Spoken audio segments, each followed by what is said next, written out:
Nós falamos aqui no primeiro domingo, né, que é preciso amar a Deus. Depois nós também falamos no próximo domingo, no domingo passado, sobre amar e servir. E hoje eu gostaria, nessa mensagem especial, falar sobre esse tema tão importante que nós vamos compartilhar aqui nessa noite. É preciso amar aos outros.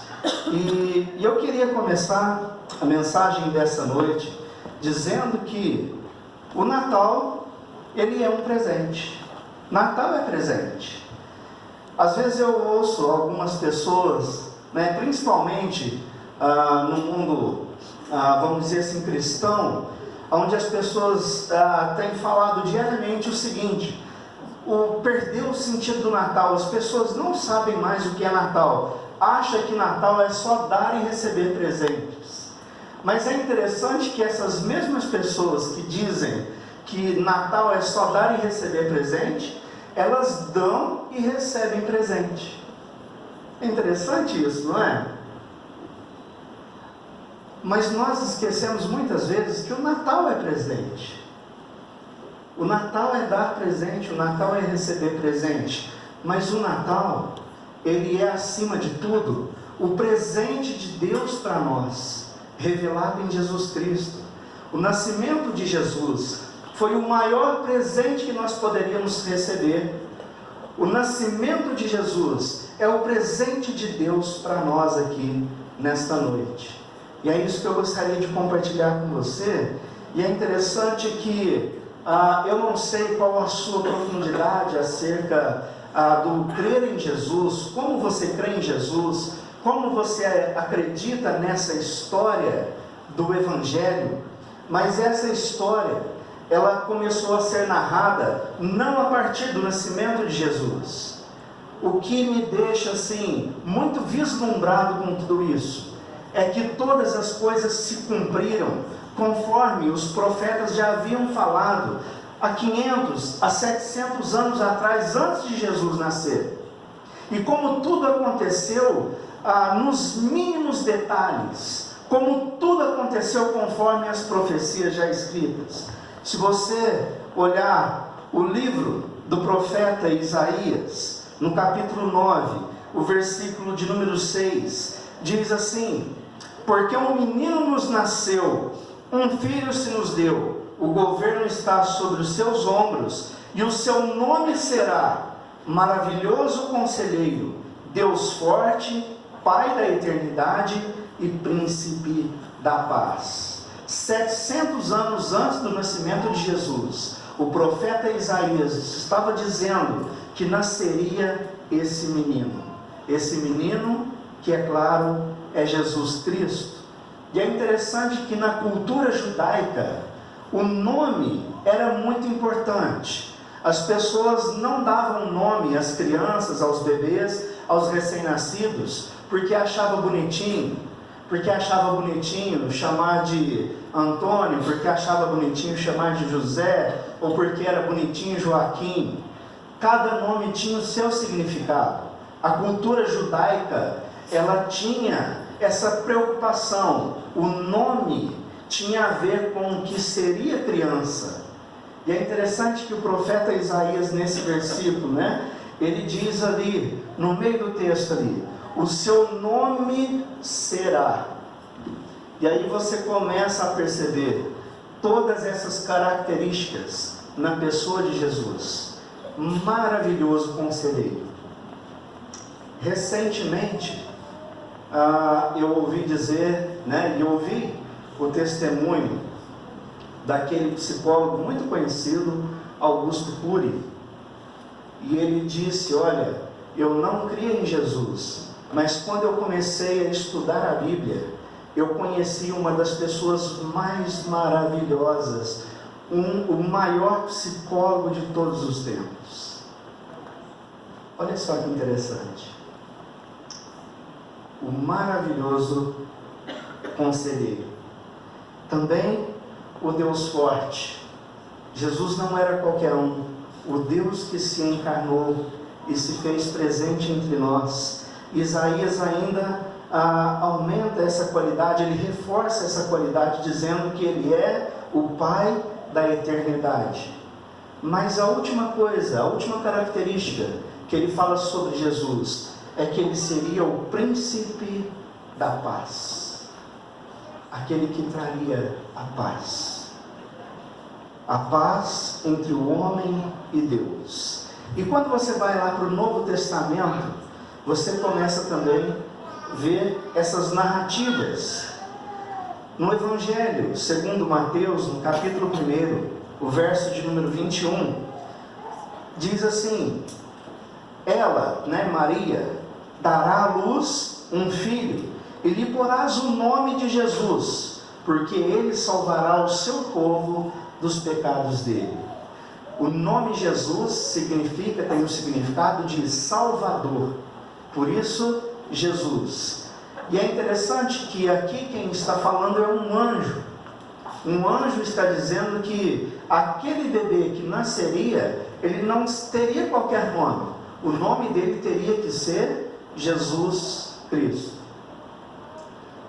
E quando eu vou lá para o Evangelho de Lucas, e talvez é o Evangelho que eu mais gosto aqui, quando se narra sobre o nascimento de Jesus, porque Lucas, ele traz alguns detalhes, Aliás, nós temos 4 evangelhos na Bíblia: Mateus, Marcos, Lucas e João. Dos 4 evangelhos, apenas Mateus e Lucas narram o nascimento de Jesus. E Lucas, ele traz alguns detalhes interessantes que Mateus não traz. Lucas diz que naquele ano, naqueles dias, o governador estava decretando para que as famílias, para que todas as pessoas fizessem o recenseamento, ou seja, eles teriam que ir para as suas cidades e ali eles teriam que dar o seu nome na cidade onde ele nasceu, na cidade de nascimento. Então César Augusto, ele decreta isso e as pessoas precisam cumprir. Eles precisam cumprir. E é interessante que lá em Miqueias, se você ler o profeta Miqueias, diz que Jesus nasceria em Belém da Judéia.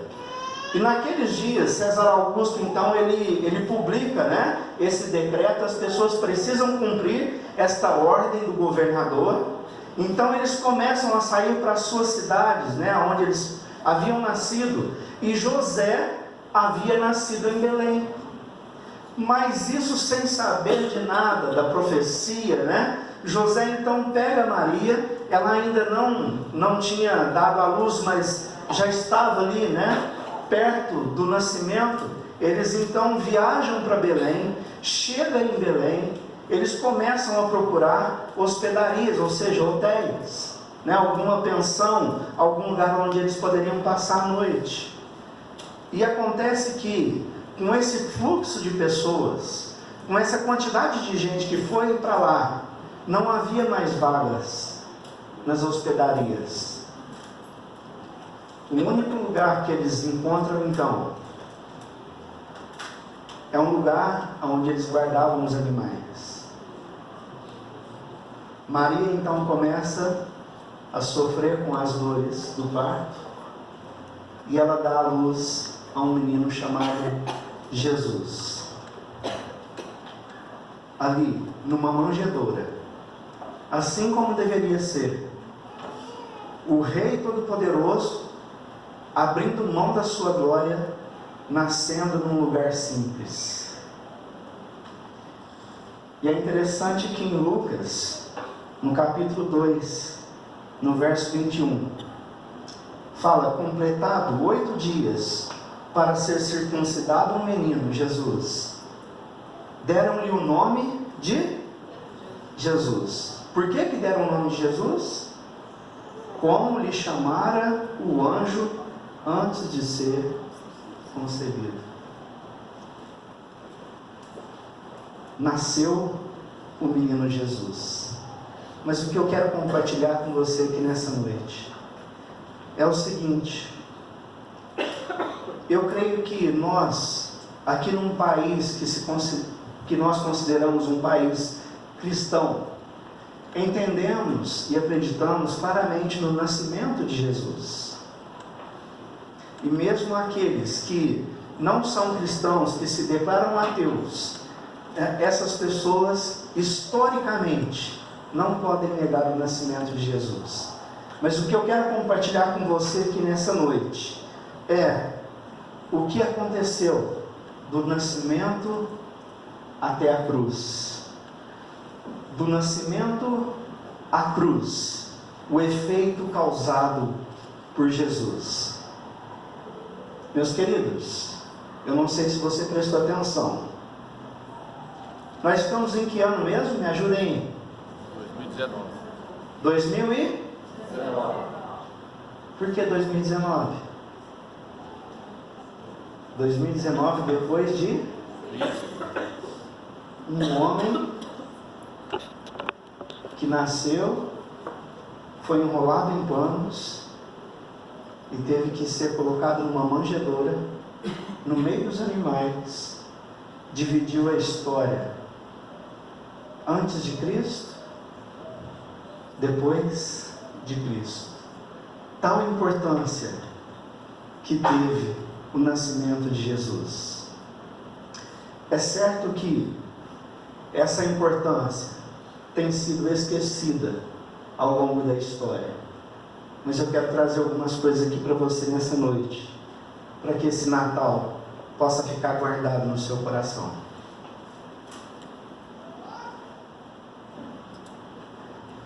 O apóstolo Paulo escreve uma carta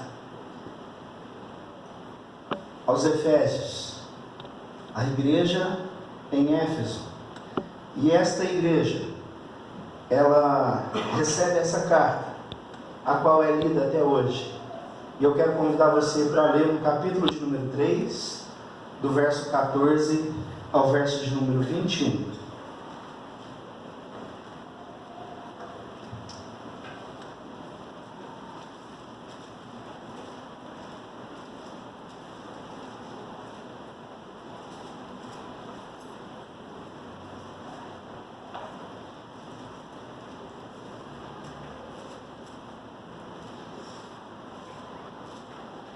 A palavra do Senhor diz assim: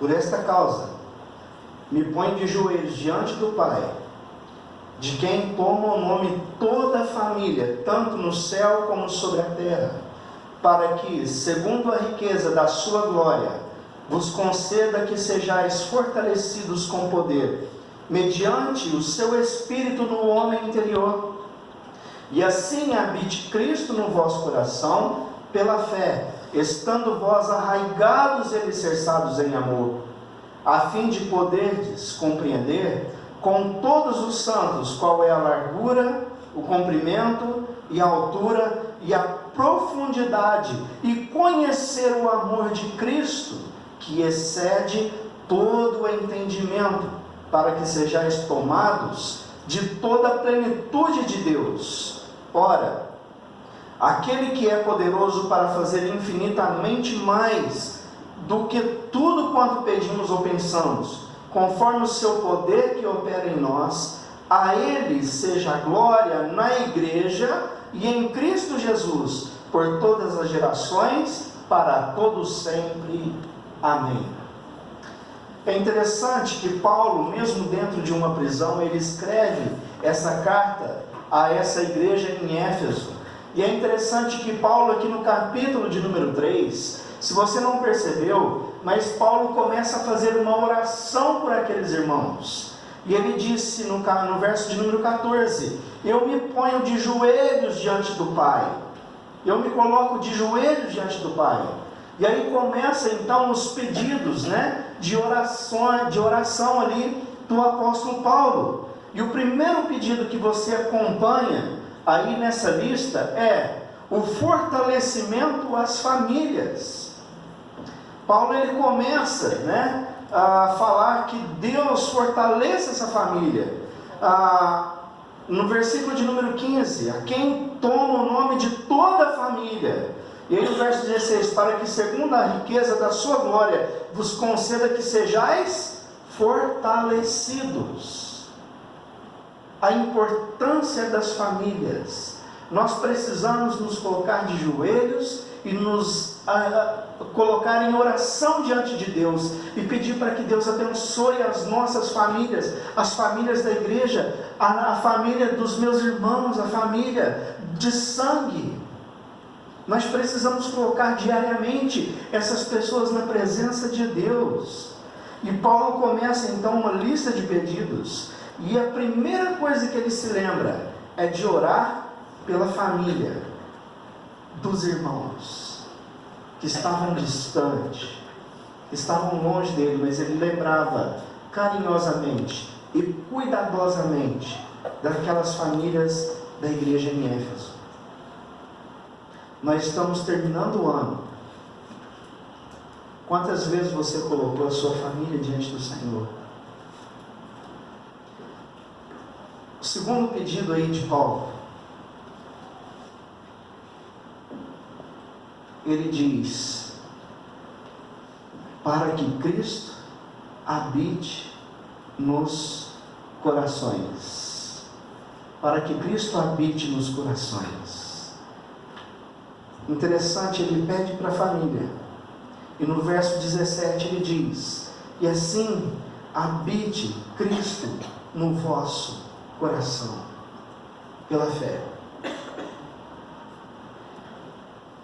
Eu não sei se você se lembra aí, mas se você for mais ou menos da minha idade, né? Eu sei que eu aparento ter bem menos, mas eu já estou aí com meus 41. Mas nessa época de Natal, quando eu era criança, a Coca-Cola tinha uma propaganda tão fantástica, né? Era muito legal, aqueles caminhões cheios de luzes, né? E aí a frase que eles usavam é: a magia do Natal. E a gente que era criança ficava intrigado. Primeiro que ia ter Coca-Cola, né? No Natal. A gente passava o ano inteiro bebendo aquelas, né, maçã, tubaína, né? Mas no Natal tinha Coca-Cola. Aqui era uma coisa tão fantástica. Mas tinha uma coisa também. No Natal, a gente criava aquela expectativa de ganhar um presente. Você se lembra disso? Ganhar um presente. Eu ganhei um presente do meu irmão uma vez. E eu falei: nossa, eu quero um carrinho. Ele me deu um carrinho da última geração da época, era fricção, você já viu? Controle remoto não, meus queridos. Você puxava ele para trás, aquela bolinha apertando, e de repente você soltava ele. E ele tinha um negócio tão legal, você apertava um botãozinho, ele abria umas asinhas assim, ó. Eu fiquei intrigado, eu falei: nossa, meu Deus, ganhei um presente que eu tanto sonhava. Minha família era muito simples. Sabe o que aconteceu? Minha mãe pegou aquele carrinho e falou: você não vai brincar não, você vai estragar.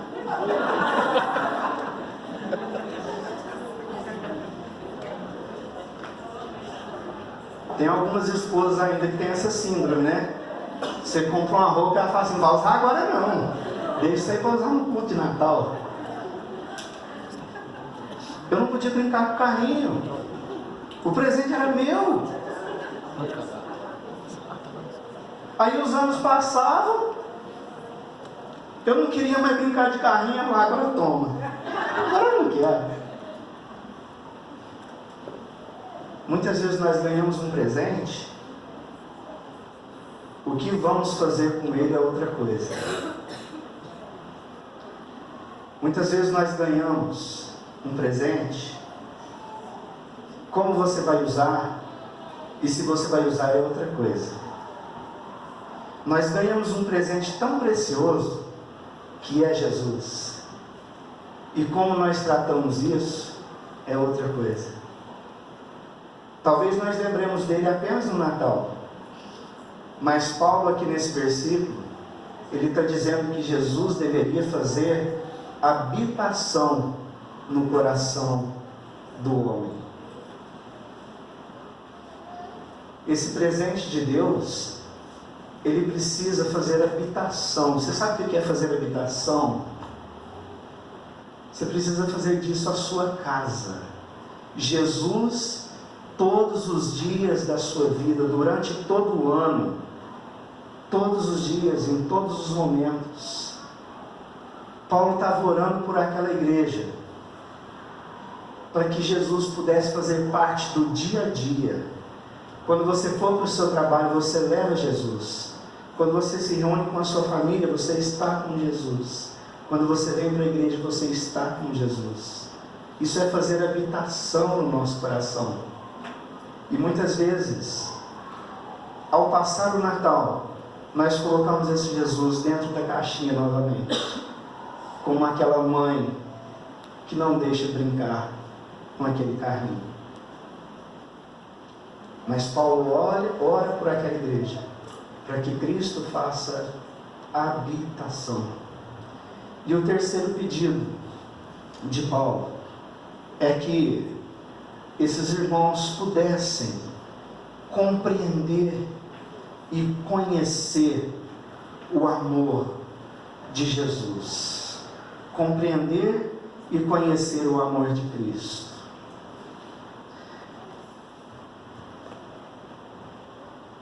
Teve um escritor chamado Francis Chan. Ele intitulou um livro dele que eu li, e o título desse livro é Louco Amor. Louco Amor. Não dá para entender no nosso raciocínio humano esse amor de Jesus. Mas o que ele fez do nascimento, como ele amou as pessoas. Quando você começa a ler o Evangelho, como Jesus tratava as pessoas, como Jesus tratava aquelas pessoas que eram desprezadas na sua época, as viúvas, os órfãos, as mulheres, como Jesus era amoroso com essas pessoas. Quando um dia, as crianças chegando perto de Jesus, e os próprios discípulos, os apóstolos de Jesus, estavam afastando essas crianças, Jesus disse: não os embaraceis, deixe os pequeninos vir a mim. Esse Jesus que olhava para uma pessoa sofrendo com uma doença, e ele curava, não porque ela estava doente, mas porque ele tinha compaixão daquela pessoa. Nós estamos vivendo numa época onde o amor se esfriou de tal forma, que muitas vezes nós vemos uma pessoa caída no chão, nós somos capazes de pular essa pessoa e continuar caminhando. Quantas pessoas precisam da nossa mão estendida durante o decorrer da vida, durante o decorrer da história? Jesus foi essa pessoa maravilhosa. E Paulo está falando o seguinte: olha, eu oro para vocês compreender o amor de Cristo. E esse amor que ele foi até as últimas consequências. Jesus nos amou de uma tal maneira que ele mesmo não precisava da morte na cruz. Quem precisava daquilo era nós. E ele nos amou de tal maneira que foi até as últimas consequências e deu a sua vida por cada um de nós. Os pedidos de oração do apóstolo Paulo, ele vem agora a revelar o motivo para serem cheios de toda a plenitude de Deus. Posso falar uma coisa para você? Se você fizer essa oração nessa noite: Deus, eu quero encher da tua plenitude, o seu Natal vai ser diferente. Se você experimentar a plenitude de Deus na sua vida, a sua vida vai ser diferente. E isso só é possível com Jesus. Só é possível com Jesus. Porque, se você prestar atenção, tem um raciocínio lógico. Paulo ora pelas famílias, ora para Cristo habitar nos corações das pessoas. Ele pede para que Deus possa abrir as mentes, para que as pessoas compreendam e conheçam o amor de Jesus. E só assim nós então vamos chegar à plenitude de Deus. Isso só é possível com Jesus. O Natal, ele é presente. O Natal é presente. Posso dizer uma coisa para você? Não tem nada de errado nisso. Você dar presente, você receber presente. Se você achar que tem alguma coisa de errado nisso, na hora que você ganhar um presente, você me dê ele, tá bom? O errado é quando nós esquecemos do maior presente para nós, que é Jesus Cristo. Eu tenho acompanhado a Dona Maria, não há muito tempo. Aliás, eu havia pedido para o pastor Joemar para que ele estivesse ministrando a mensagem nessa noite, né, que o pastor Joemar já tem uma longa caminhada, né, Dona Maria, com a senhora, mas nós assumimos a igreja que foi em janeiro, né, então está completando aí um ano, próximo a completar um ano, mas mesmo nesse pouco tempo, eu tenho visto o amor que essa mulher carrega, a fé que ela tem no coração. E um outro dia eu fui tomar um café com ela. Primeiro ela já me passa um baita susto, né? Ela mora lá num sobrado e ela subiu a 1000 por hora naquelas escadas, né? E eu, Dona Maria, a senhora vai cair. Ela falou, cuidado é você, né? Tô brincando, ela não falou isso não, mas eu acho que ela pensou. Eu falei pra ela, né? Ela falou assim, eu tô acostumada, meu filho. E eu cheguei lá em cima bufando, né? Eu não estou acostumado não. E a gente tomou um bom café. E nós, em alguns minutos ali, conversando com a Dona Maria, né? A gente viu esse amor de Deus na vida dela. Uma mulher de Deus, uma mulher sábia, uma mulher que carrega essa plenitude de Deus, que passou por muitas histórias que marcaram, de amor, de alegria. Eu acho que essas são maiores, mas também histórias de sofrimento, e em todas elas a Dona Maria sabe, e ela compartilhou isso com a gente. Em todas essas histórias, Deus estava no meio. Amém. Plenitude de Deus. Quando nós caminhamos, quando Jesus faz habitação no nosso coração, nós compreendemos melhor a vida, nós compreendemos melhor os acontecimentos e somos mais gratos àquilo que Deus tem feito por nós. Não se esqueça do maior presente de Deus para nós. Para a gente refletir, o Natal, ele é nas nossas vidas o grande presente de Deus, Jesus Cristo, e Ele nos traz esperança. Ele nos traz esperança porque em meio a tanta coisa que nós passamos, nós sabemos que podemos contar com um Jesus que é presente, um Jesus que está nas nossas vidas. Então o Natal, ele nos traz essa esperança, que você possa trazer isso na sua vida, neste Natal. O Natal também, ele nos inspira a amar o próximo, pelo exemplo de Jesus.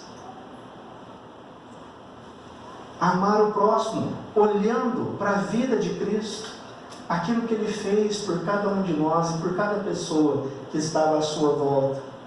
E o Natal também nos convida a buscar a habitação de Jesus em nossos corações, e não somente nessa data de 25 de dezembro, que Ele possa fazer morada na sua vida. Essa é a minha oração, esse é o meu desejo, que Jesus possa habitar no seu coração. E eu gostaria de desafiar você a fazer esse compromisso nessa noite. Dê uma avaliada como que você andou com Deus durante esse ano. Ore a Deus para que Ele possa fazer habitação na sua vida. você vai ver a transformação de Deus. Você vai ver esse amor de Jesus tomando conta da sua vida e o pleno poder de Deus que você vai ter. Feche os seus olhos. Quero convidar você para orar.